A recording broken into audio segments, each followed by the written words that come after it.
Hey, I haven't done a video in a really, really long time. I don't know.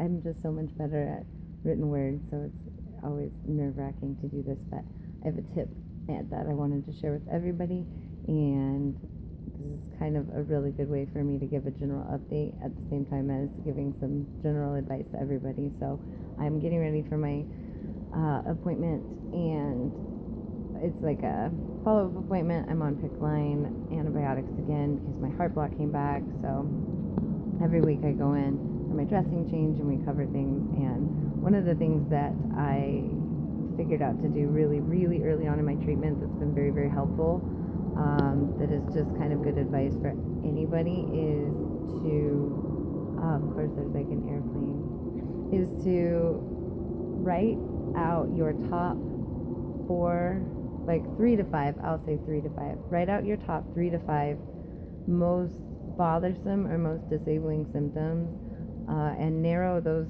specific things down when you go and talk to your doctor. When you have Lyme disease, or when you have EDS, or any really complex chronic illness that just causes multi-system issues, it can be really, really hard to narrow down what you're talking to your doctor about within like the 10-minute span that they really do actually have allotted to talk to you, if even. So, for example, and it's very similar to my initial list last year when I started treatment and came up with the list. Today, as it stands, my top 4 most bothersome or disabling symptoms are, first and foremost, fatigue. This includes the inability to exert myself, also excessive sleepiness, daytime naps, things like that, waking up feeling like I didn't sleep, very exhausted. The second is inability to eat or digest food. This is kind of a multi-level thing. First, I have some type of paralysis or weakness going on in my throat and in my esophagus that is not allowing me to swallow properly, and once food goes down, it just kind of like sits there. It's not pushing it all the way down. It's incredibly uncomfortable. And then when I do actually eat and food gets into my stomach, it's incredibly uncomfortable.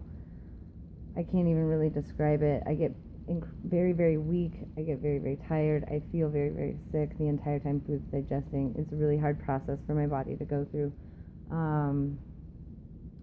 Third, and the eating is probably connected to this in many ways, is the dysautonomia, which is dysfunction of my autonomic nervous system. I do not just have POTS. I have multiple issues with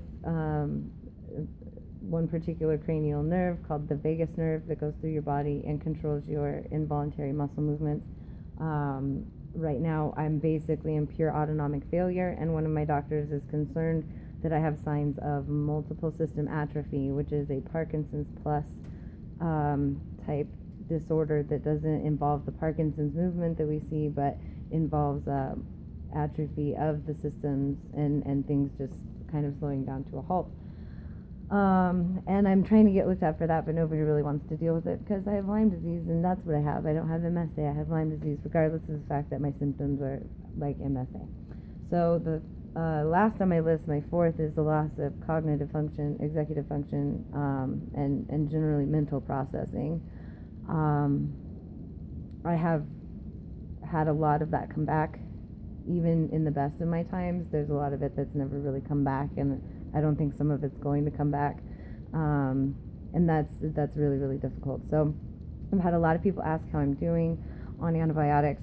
I'm on antibiotics for heart block, which in the whole pool of all the symptoms that I just actually read off is not really contributing mostly to most of those symptoms. So the chances of any of these top 4 symptoms that I'm going through actually improving on antibiotics is, but I am going to try, and we're going to do it, and hopefully it'll at least get rid of the heart block, because it did before. It's getting very shaky just from holding this up for so long, so sorry for the shaky video. So that is a really good idea, to write out your 3 to 5 top worst symptoms or your most disabling symptoms, and talk specifically about those things. Bring them in a list when you go to the doctor. Talk specifically about those things, because a lot of times we need to gear our treatment toward what is really actually bothering us today, not the overall picture. and it can be a really hard balance. So that's my advice for you today. I hope you guys are all feeling the best you can under this awesome moon energy, whatever that we have going on. That tends to excite everything going on in our bodies. And I will try to make more videos